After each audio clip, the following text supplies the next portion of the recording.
Hello everyone, welcome to another episode of Around the World.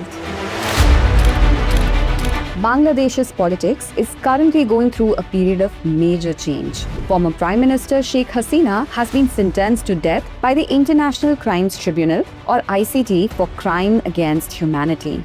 This decision is based on allegations related to the violence during last year's protests. Now, the question is, what will be the political, legal and regional impacts of this decision, especially for India? Let's understand this in a very simple way.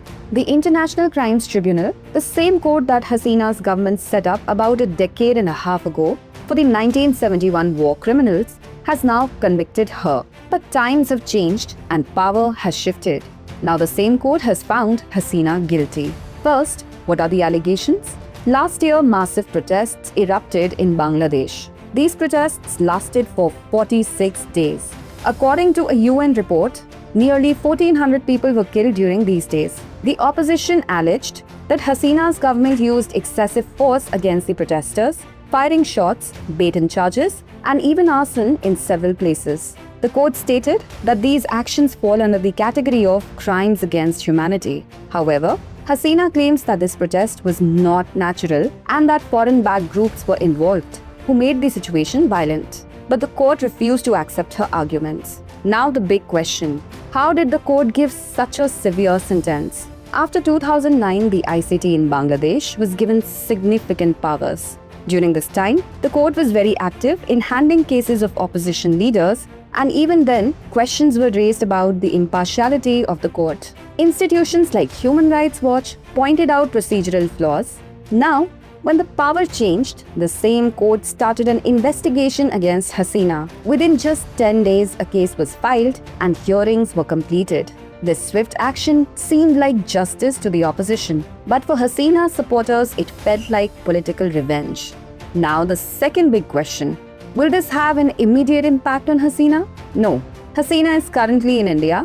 Bangladesh has requested her extradition, but there are provisions in the India-Bangladesh extradition treaty that give India full rights to deny the request. For instance, if the case is of a political nature, if the court process is not deemed fair, if the person's life is at risk.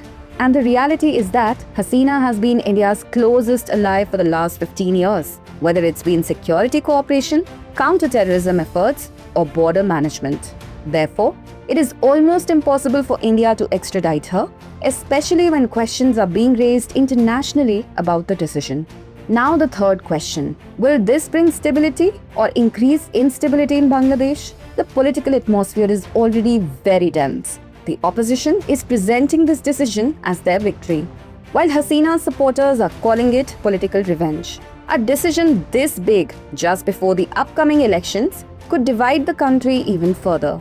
On the international level, many countries are closely watching this decision, as Bangladesh's position in South Asia is strategically important for India, China, and Western countries. And the fourth question: what will happen next? Hasina's legal team will appeal the decision in a higher court. There will also be a reconsideration of the verdict. Political discussions are also possible, but that will depend on the government's stance. India's role will also be significant. India can choose to handle this entire situation peacefully through behind-the-scenes negotiations. In simple terms, this incident is not just about the punishment of one person, it affects Bangladesh's political structure, its judicial system, democratic processes, and India-Bangladesh relations.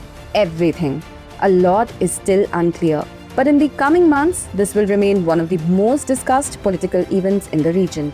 So viewers, let's end the discussion here with today's question: what impact could the recent political developments in Bangladesh have on India's security and foreign policy?